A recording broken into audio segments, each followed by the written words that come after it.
What's up, y'all? It's Ange. This is Ange Inspires. I just want to be me and inspire you. I'm back finally. It's been like a month, but life be lifing. You know what I'm saying? Like, I don't got no excuses, but I can say, the last video I did was talk about community and how much we need it, and then the past month has been a lot of non-community. But I feel like that's just how life goes sometimes. Like, I don't know. But I'm in a space now where I'm like, I recognize, okay, this gone too far. I need my peoples. I need my girls. I'm having a girls' night next week, so we getting back on track. You hear me?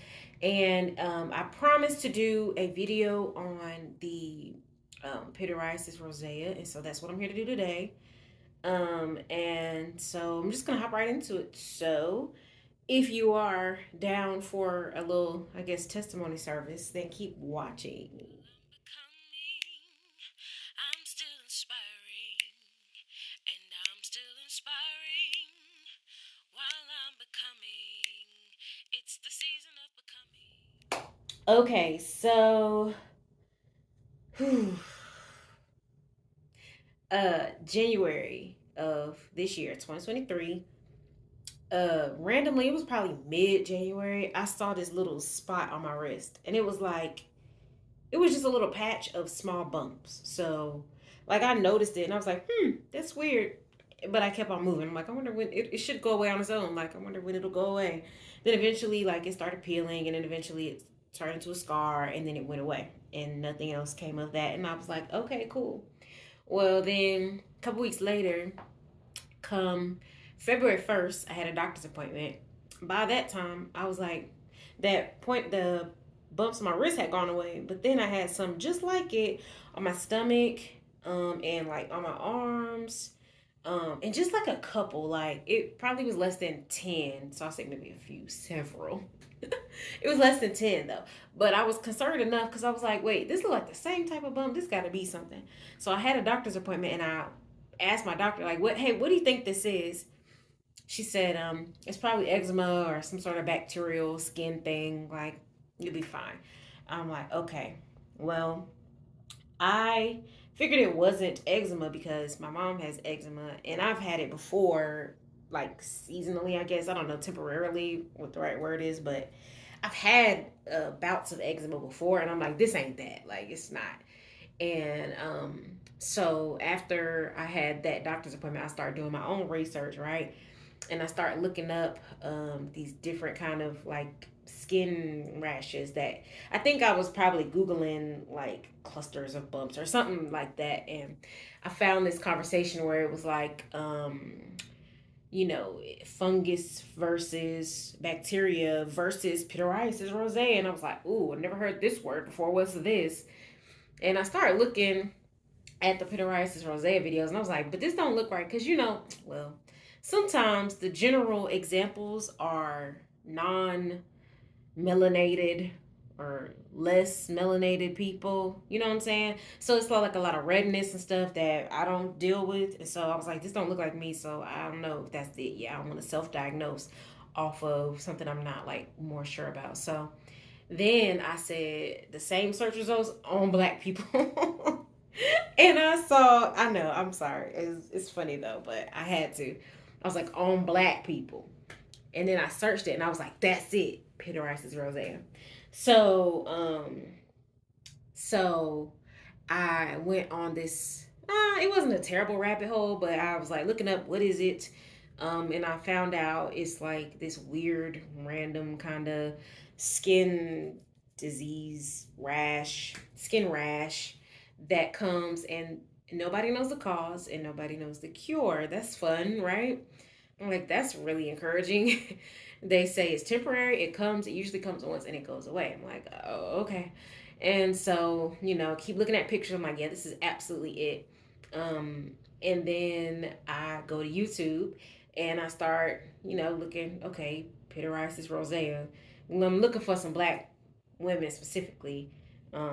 And so I found a few videos over the next few days and I was watching some videos. Majority of them were pretty sad. Like a lot of women deal with or dealt with a really strong self-esteem battle, um, which led some to depression, um, and overall like a sense of helplessness, because again it's one of those things where they don't know the cause, they don't know the cure. So it's like you could do all the things you think are right, and that not necessarily be the thing that works, because nobody knows the right thing. So everybody was sharing, oh, I use this and I use this and I use this and this worked for me, but in reality, there's no cure. So it's kind of like you do what works best for your symptoms, but you can't like cure it for anybody else. Like, so anyway, I was watching the videos and overall it was sad. And I was like, if this is what I have, I'm not ready for that. Like I've dealt with depression before. I'm not, nah. Like nah, I'm good. So we got to figure something out. Well, by I want to say that weekend, like a few days, several days later, the bump spread to my back. I was with my boyfriend, and he saw my back and he took a picture for me so I could see it, because he was like, whoa. When he saw it, I was like, oh. And so he took a picture for me and I was like, ooh. And so in the little my chart joint for my doctor, I sent her the picture and I was like, hey, so now what do you think this is? And she sent me an official diagnosis on February 6th, said this is Pityriasis Rosea. She said she offered me a prescription for hydrocortisone for the itch, which mine weren't itching, but she was like, that's about the best I can do, like a steroid cream to help with any itching or whatever. Um, and that was that. So I was like, bet, well, my suspicions are confirmed. Here we go. Here the journey begins. And so from February 6th all the way, well, February just sucked. February was trash.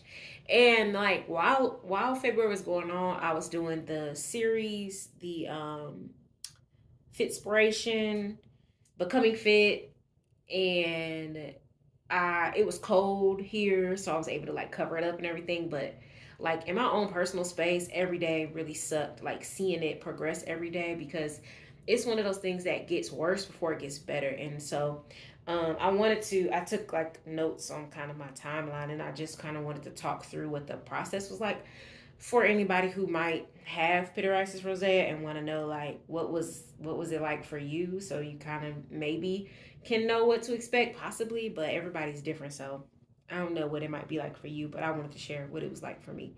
So spread to my back, it was still little clusters of bumps. There was no itching, there was no peeling, they didn't hurt or anything like that, but it was just clusters of bumps. And I was like, this is really weird. So eventually those clusters began to um, get raised, and then they began to like widen, like spread, widen, like connect almost. Like if it was like connect the dots low key. Like this is not funny, but it is. Like let's say there was a cluster here and a cluster here, they would eventually like merge and then become like they look like rashes. And they turn in, yeah, so it was like these large spots. I'm gonna try to insert some pictures in here. We're gonna see. Yeah. But within a week the clusters of bumps were merging into these large spots, which were like reddish, like yeah, pretty red for brown skin. And then probably 2 weeks in, then the rashes were still there. So it was these large rashes all over. And they would itch only when I got hot or when I would like sweat. So like when I was working out, I'd be like so uncomfortable working out, not looking forward to it, but I was doing it anyway because I'm like, I need to work out. I need something to get my mind off of this. They would just itch whenever I got hot. So try to stay cool at the house. But then when I went outside and turtleneck me, turtleneck, long sleeves. um, and oh yeah, so the bumps and the rashes, it was my arms from probably my elbows up, all of my neck, chest, torso, my back. It started to get down like my hips, Um, yeah. And that's about as far as it went. It almost got to my face at one point, but thank God. I mean, it stopped right like up here at my chin. Um, then then the next phase was peeling. So the redness started turning dark, like a dark brown, and they started like scabbing. It looked like a bunch of scabs, and they would peel. And I was that child that whenever I got scraped up and I had bruises and scabs, I was a scab picker. And so you better believe my mom would probably shake her head if she see this, but every time they start peeling, I was just, picking at them. I know I shouldn't have. But what I was doing during that time was I was trying to stay moisturized so that the scabs wouldn't be so dry. So I would use my friend Sierra has the Smooth Edge, and she has these like shea butter creams that I was using because I like how they feel. So I was using those. They were really light, but they were very moisturizing. So that it would keep me from picking at the scab. So I don't know if that helped the actual Pityriasis Rosea, but I know it helped me from picking as it was like peeling and everything. But when I noticed that it was peeling, I was like, okay, this got to be a turnaround because peeling is usually a sign of healing. That was kind of bars right there. Um, then the last phase was my neck. Like, so everything had caught up, like my torso, my chest, my arms. They were all kind of in the same general stage, but then my neck was the last. So my neck went through bumps, and then the rashes, and then the scabs. And my neck was the worst because it was so itchy. Like, oh my gosh. And it's such a sensitive and awkward place to like be. But it was bad, and it got to the back of my neck as well. And that's when I was saying it got close to my face. So this is probably like February 21st or something like that. So around this time, I was like, you know what? I'm gonna make a video. I did a reel. And to bring in this conversation about community, um, I just want to say shout out to my good sis Takia because probably the week I got diagnosed, I talked to her about it. Talked to my boyfriend, of course. Talked to my mom. Talked to Takia about it. Takia was like, "Well, you watched all these YouTube videos, and I bet there's a purpose behind that. Like, why would it be that you watched all these YouTube videos with a similar message, but you are choosing to have a different perspective?" And I was like, I don't want to do a video about this. I don't want to tell anybody else about this. I definitely don't want to take pictures, and I don't want to do no videos about it. But I will take this into consideration because my good sis, her discernment, man, I listen to her now. I learned my lesson about not listening when she suggests things to me. So shout out to Takia because I needed you, and I'm grateful for you. Um, so I did a reel on Instagram, and I just was basically saying, this is what it is. This is what it looks like. I literally was like, look at my neck. And at the end of it, I was just like, it's not taking me out. Like, I got hope. I'm not going back to depression. Like, this, I'm going to be okay. You know what I'm saying? I'm choosing to be okay up here because I'm not going to let this, like, take me back to a place I already have overcome, you know? So I did that real super empowering, like, yeah, um like take that. And I got great response from it, and it actually um was helpful for a lot of other women. Like women still now are reaching out from that reel to just seeking encouragement and just like looking for how did things go, what was your process like, what helped you, that type of stuff, like looking for support. And so that's been really cool. I'm glad I did that video. But that was in February. And then by March, like let's say mid March, I call it the healing phase because everything had gotten flat. So when they merged together and were red, they were a little bit raised. Everything started flattening out, but they just had merged together so much. So it looked like almost like on the map where it'd be like the continents and the continents and like bodies of water. How maps would be like the little lines, but they look like different pieces, but they all connected. That's how I looked on my body. It just was like, I say I look like a leopard or something, like, or a cheetah maybe. I don't know.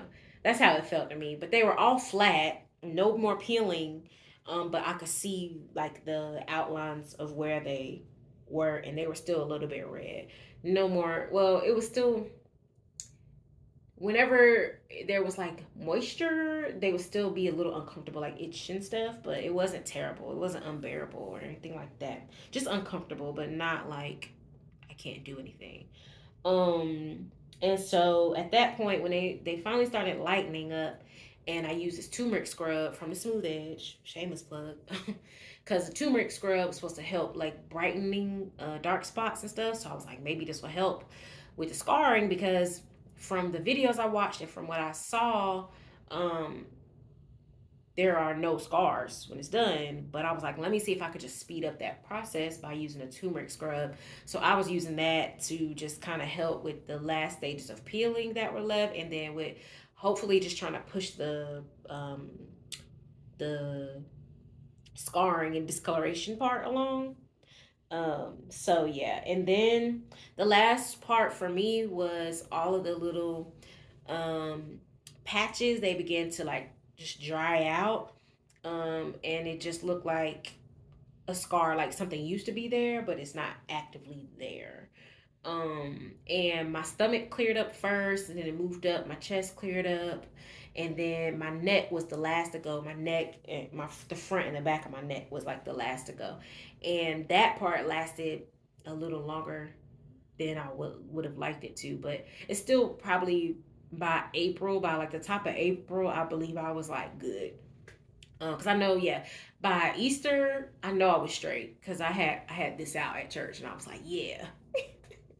So the crazy thing is, this process really only went from like like February to like April. So February, March, April, 3 months.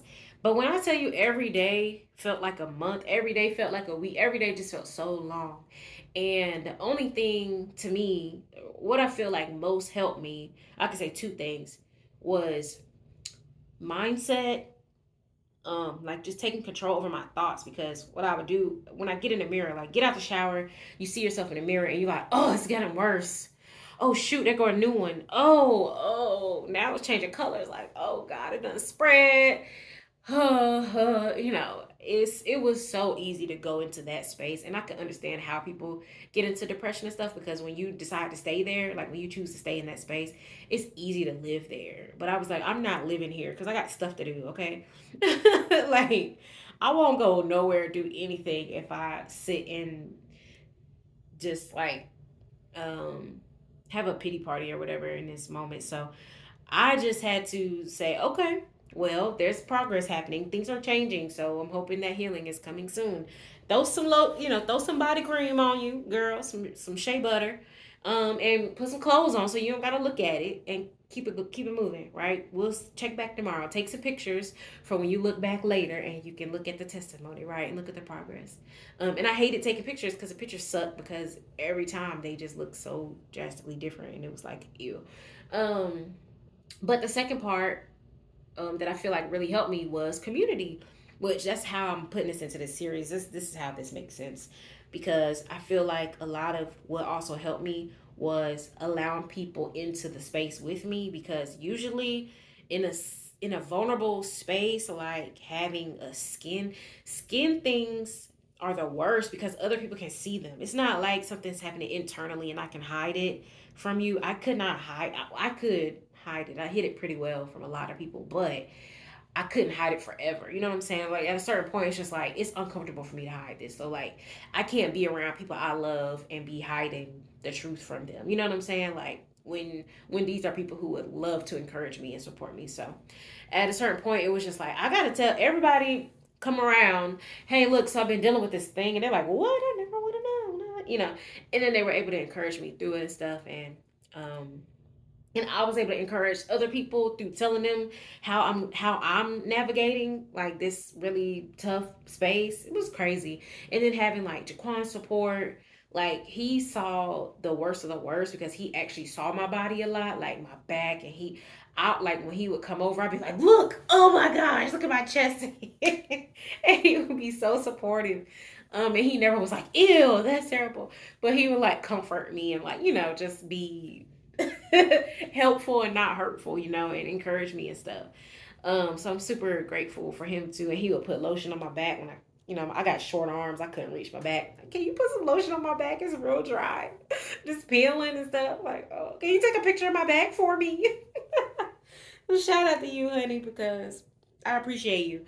Um, but yeah, like I just feel like I couldn't have this conversation about Pityriasis Rosea without mentioning the people that were in my corner because um I don't had I isolated myself, I think I would have easily been depressed or went into just this place in my mind that I haven't been in a while that I wouldn't have benefited from going to. And yeah, so encouragement for anybody if you happen to come across this video and you maybe recently got diagnosed with pityriasis rosea or you're dealing with it now and you're in the worst of it and every day feels like a month.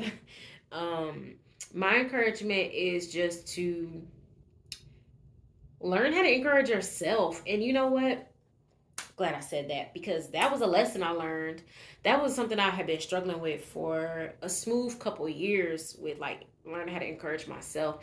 I'm somebody who usually encourages other people all the time. Even when I'm not encouraged myself, I can muster up ways to encourage other people. And I struggled a lot with um, giving that same encouragement to myself. And it was something I used to pray about it a lot. Like, how do I figure this out? Like, I can't, the sticky note on the mirror thing, that's lame to me. I'm going to do that. Like, I was talking to my therapist about different ways to do it. And I was like, I'm not here to do the trendy things on how to, that's not my thing, but I got to figure this out. And honestly, I feel like in some weird way, I really feel like going through pityriasis rosea was a way for me to learn firsthand in an urgent situation how to encourage myself. Because had I not learned how to encourage myself in the moment, it would have been a whole different video that I'm telling you right now. And I don't think I would have been able to benefit anybody like I did having the not having the mindset that I had. And so there's certain times where I feel like it was just a opportunity for me to learn in a different way that I wouldn't have before. It kind of like forced me into learning how to encourage myself. And so I'm grateful for that. So if you're kind of going through it, um, even if you're just going through some other challenge that you're maybe wanting to hide, um, but you're, struggling through it, my encouragement would be to learn how to encourage yourself. Figure that out because yeah, you don't want to have to go through a situation like this where it could literally change the way you see yourself, and then you don't know how to speak life to yourself or tap into God's encouragement either. You know what I'm saying? Like a lot of times I had to tell myself, like, girl, either way, you are still beautiful. With whatever, these little scars gonna go away, and you still gonna be you. You know what I'm saying? Like, even if the scars last, the scars are just evidence of healing. Like it was so many ways I had to like encourage myself. I'm super. I don't know if you can tell I'm really fidgety. I'm super uncomfortable talking about this, but I'm glad I'm doing it because I've been waiting, or I've been putting it off. Not waiting. I've been putting it off for like a month. So, um, yeah. But anyway, I hope this video was helpful somehow. I guess takeaways. Gosh, my pastor takeaways. But, moral of the story, point of this video is I wouldn't have made it through this condition without encouraging myself, without like taking control over my mindset, my thoughts, and then secondly, community. Like we need each other.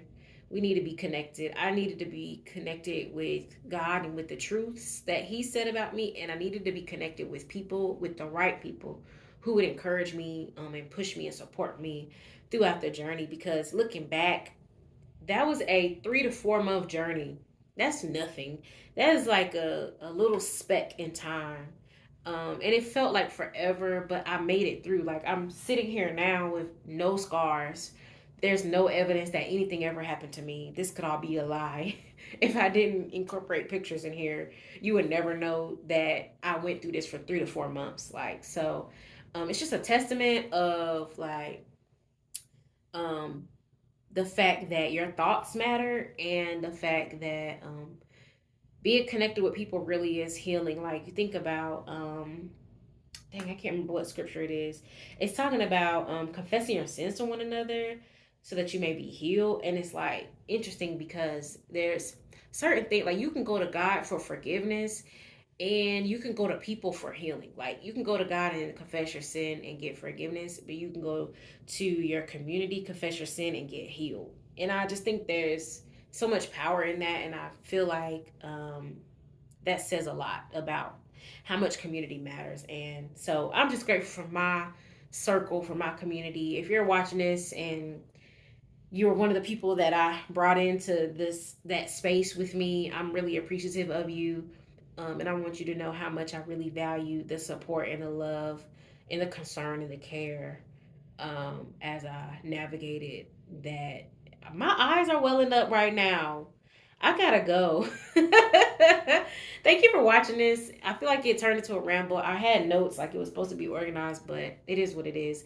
This is my Pityriasis Rosea experience. If you're going through it and you just need some support, encouragement, please feel free to reach out to me through YouTube or Instagram and Inspires, and I will be glad to encourage you, send you some encouragement, send you pictures if you need, whatever you need. I'm here to help you because I know it helped me to have somebody to be in my corner. And so I'm glad to be that for somebody else. So thank you for watching this video. Until next time, don't know when that'll be. Maybe another month. Who knows? But anyway, love you guys. Bye.